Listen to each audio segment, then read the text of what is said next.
Apa sih digital marketing sebenarnya? Banyak orang yang sekarang belajar dunia digital marketing.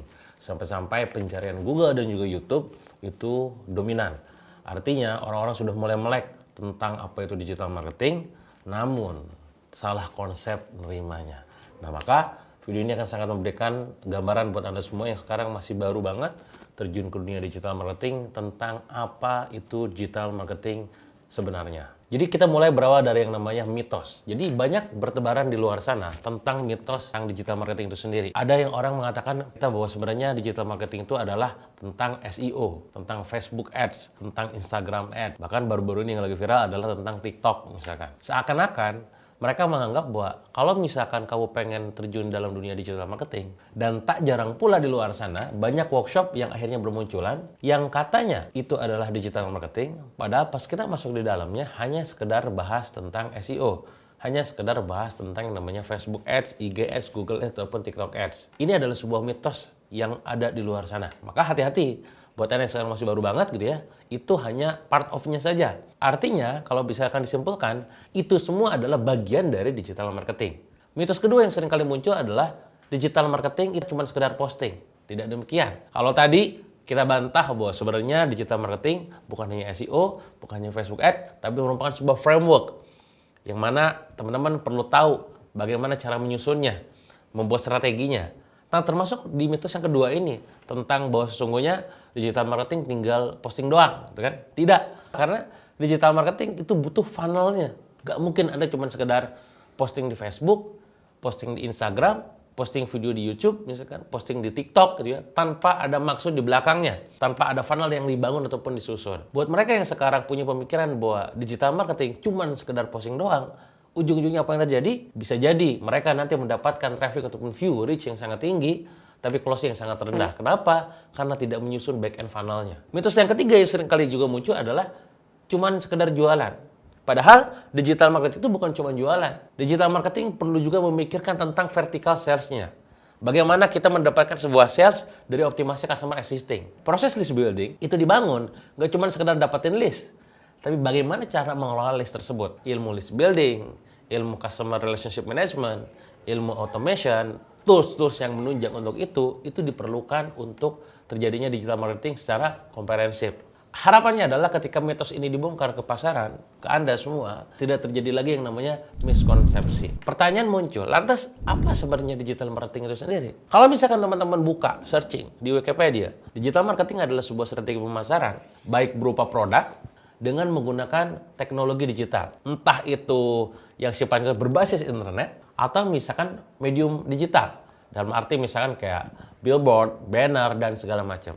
Artinya adalah segala aktivitas pemasaran yang tujuannya adalah untuk memasarkan, yang menggunakan akses internet, yang menggunakan akses mobile phone, gitu, yang menggunakan akses medium digital lainnya, itu semuanya termasuk digital marketing. Muncul pertanyaan, lantas apa bedanya dengan internet marketing?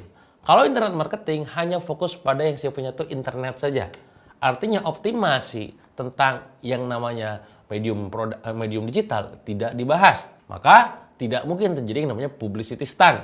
Bagaimana di Indonesia beberapa tokoh public figure sering menggunakannya, sebut saja misalkan Deddy Corbuzier, Arif Muhammad gitu ya, dan kawan-kawan yang lain. Pada saat dia pasang banner, billboard gitu ya, segede gajah di samping tol atau samping jalan. Kalau misalkan cuma sekedar gitu doang, maka itu tidak termasuk dengan dunia digital marketing, karena bisa jadi konvensional. Tapi kalau misalkan dia angkat ke dunia digital, maka itu bagian dari digital marketing. Karena itu adalah upaya dalam membuat atensi publik agar nanti menonjol, yang akhirnya digoreng di dunia digital menggunakan internet. Lantas apa bedanya dengan jualan online? Beda juga. Digital marketing bukan jualan online. Artinya apa? Digital marketing perlu memikirkan strategi di awalnya seperti apa. Kalau yang namanya jualan kan kesannya itu adalah upload, posting, tinggal dapat closingan. Maka bisa saya katakan bahwa ketika Anda jualan hanya menggunakan marketplace, itu barulah disebut dikatakan dengan yang namanya jualan online. Tapi kalau udah bicara masalah digital marketing, Anda perlu membangun framework-nya terlebih dahulu. Anda perlu membangun yang namanya funnel terlebih dahulu. Termasuk menyiapkan back end-nya. Bagaimana strategi upsell-nya, cross-sell-nya, dan segala macamnya. Lantas, kenapa kita perlu masuk dalam dunia digital marketing ini? Bill Gates, orang terkaya di dunia, salah satunya saat ini, pernah mengatakan, jika bisnismu tidak ada dalam dunia digital, tak ada masuk dalam dunia internet, tidak ada dalam pencarian, maka siap-siap bisnismu bangkrut. Itu yang ngomong bukan DWK Prayoga. Itu yang ngomong adalah Bill Gates. Yang itu artinya apa? Kita perlu bangun bisnis digital ini. Kita harus belajar dari fenomena brand-brand besar yang sekarang sudah tumbang. Katakanlah Nokia. Dulu pernah merajahi di masanya. Sampai akhirnya CEO-nya sendiri pernah bilang bahwa dia tidak melakukan kesalahan. Yang dia mungkin telat adalah beradaptasi dengan zaman. Inilah dunia digital. Kita belajar juga dari fenomena Kodak.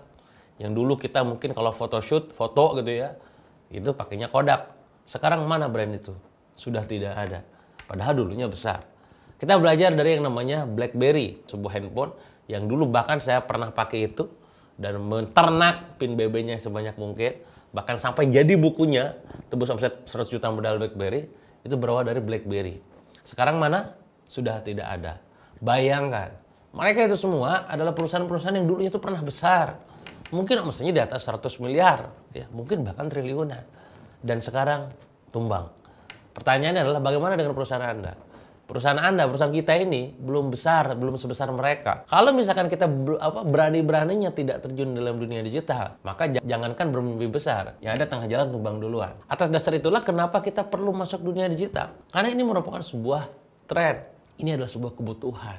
Dan tentu gak cuma sekedar bicara masalah tren ataupun kebutuhan saja. Ketika teman-teman masuk dunia digital marketing, teman-teman akan mendapati bahwa secara cost, akuisisinya sangat murah dibandingkan Anda menggunakan konvensional.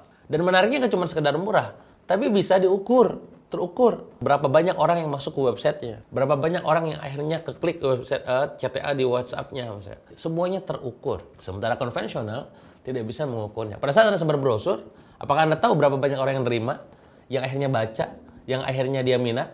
Tidak pernah tahu. Tapi semua digital itu terukur. Murah, terukur, apalagi tertarget. Anda membidik misalkan ibu-ibu yang punya anak usianya kurang lebih di bawah 5 tahun, 1-5 tahun, itu bisa sangat spesifik ditarget. Anda membidik misalkan Anda tinggal di daerah Jawa Timur, di Surabaya ataupun Malang, atau mungkin Makassar, atau Medan, Jakarta, Bandung, Tangerang gitu ya. Kita bisa lokasinya tuh di sana, cuman fokus ke situ doang. Pada saat saya launching produk, katakanlah saya launching sebuah klinik di daerah Tangerang, di Depok, di Bekasi gitu kan, atau misalkan sebuah outlet di Karawang gitu ya. Maka kita bisa dengan spesifik menarget orang-orang yang ada di sekitarnya.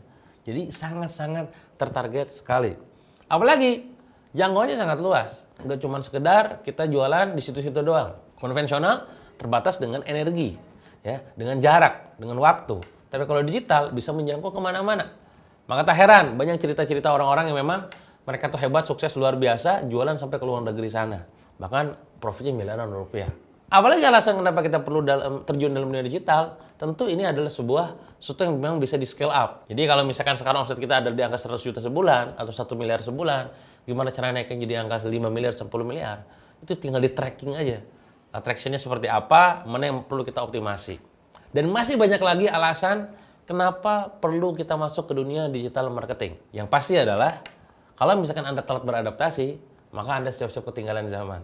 Dan liarnya adalah, gilanya adalah dunia digital marketing selalu berkembang sangat pesat. Maka sekali lagi, penting untuk Anda beradaptasi. Jangan sampai telat beradaptasi sehingga nasibnya kayak Nokia. Udah nggak ada gitu ya. Bagaimana cara kita melakukan proses digital marketing? Minimal akan ada 3 part. Yang pertama adalah part di bagian traffic.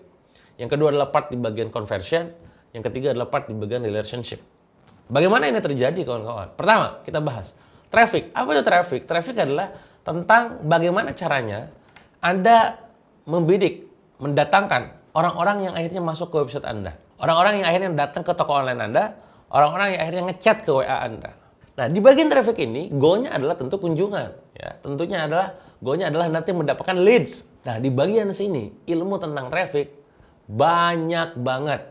Mulai dari traffic organik, alias gratisan, traffic berbayar, paid traffic, traffic yang sifatnya menggunakan manusia, bantuan manusia, JV traffic, genuine venture traffic, maupun traffic yang dimiliki sendiri, on traffic. Saya ingin sampaikan kepada Anda bahwa traffic ini perlu dikuasai sangat mendalam jika seandainya Anda pengen mempelajari dan juga mempraktekkan digital marketing dalam bisnis Anda. Yang kedua adalah yang dinamakan dengan conversion. Conversion ini adalah goalnya pada dasarnya adalah closing. Kalau tadi traffic goalnya adalah traffic, leads gitu ya, conversion adalah closing, ya, salesnya. Ketika leads-nya dikit, misalkan, kalau misalkan konversinya tinggi, maka closing-nya terjadi, sales-nya gede. Tapi tentu kita pengen maksimal, leads-nya gimana supaya banyak juga, supaya closing-nya jadi banyak. Nah ini PR yang berbeda. Di bagian tadi traffic, Anda belajar tentang Facebook Ads, IG Ads, TikTok Ads, Google Ads, SEO, Marketplace, viral marketing, referral, affiliate marketing, dan macam-macam di bagian sini. Maka di bagian conversion, Anda akan belajar ilmu-ilmu yang sifatnya meningkatkan konversi penjualan. Apa saja itu? Ilmu copywriting, teknik closing, persuasi, NLP, hypnotic, gitu ya, landing page optimization, gitu ya, tata letak, warna, dan segala macam. Ini yang perlu Anda pelajari di bagian konversi. Intinya adalah, goalnya adalah gimana caranya orang yang sudah mengunjungi website itu, orang yang sudah ngechat itu, ujung-ujungnya berakhir di closing. Part yang ketiga adalah relationship. Apa itu? Hubungan, membangun hubungan. Di bagian ini, goalnya adalah repeat order. Gimana caranya? Traffic yang udah masuk jadi leads, terkonversi jadi sales, itu akan terus setia pada Anda dan akhirnya beli lagi produk Anda. Disinilah kombinasi ilmu tentang branding, list building, CRM, dan lain-lain. Tugas Anda adalah mempelajari ilmu-ilmu tentang berkaitan yang namanya repeat order. Seperti tadi, ilmu list building, bagaimana membuat lead magnet, bagaimana memspesialkan mereka, bagaimana berhubungan dengan mereka, gitu kan, termasuk branding yang tepat supaya melekat dan kuat dan akhirnya balik lagi ke Anda. 3 part ini akan menjadi fokus utama Anda kalau misalkan Anda tuh pengen banget terjun ke dunia digital marketing. Kalau dijabarin lebih lengkap lagi, akan ada banyak item-item di dalamnya. Ya, saya sendiri punya workshop yang dinamakan dengan Extreme Funneling, gitu ya. Nanti kalau misalkan Anda senggang atau pengen belajar, silakan nanti hadir saya di Extreme Funneling, gitu ya. Saya ngebahas tentang elemen-elemen, ada 10 jadinya. Dari 3 nanti saya turunkan jadi 10. Pokoknya pulang Anda paham, bisa, dan akhirnya bisa mengeksekusi strategi digital marketing secara komprehensif. Ujung-ujungnya adalah omsetnya maksimal, profitnya optimal. Itu adalah tentang digital marketing. Sehingga harapannya adalah video ini memberikan gambaran kepada Anda semua tentang apa itu digital marketing, apa saja mitos-mitos yang terjadi di luar sana, kenapa kita perlu melakukan aktivitas digital marketing, dan bagaimana cara melakukannya. Semoga setidaknya video singkat ini memberikan gambaran kepada Anda tentang dunia digital marketing. Kalau Anda ada pertanyaan tentang digital marketing, kalau Anda punya pertanyaan tentang seputar digital marketing, silakan nanti langsung aja komen di kolom komentar di video ini. Nanti coba akan kita bikin video khusus untuk menjawab pertanyaan Anda. Dan seperti biasa, kalau Anda suka dengan video ini, jangan sungkan untuk memberikan like dan komentar dan juga share. Semoga video ini memberikan UMKM agar bisa naik kelas lagi, membantu mereka agar juga bisa bertumbuh secara signifikan. Itu yang mungkin video kali ini. Semoga membantu Anda semua. Sampai jumpa di video berikutnya.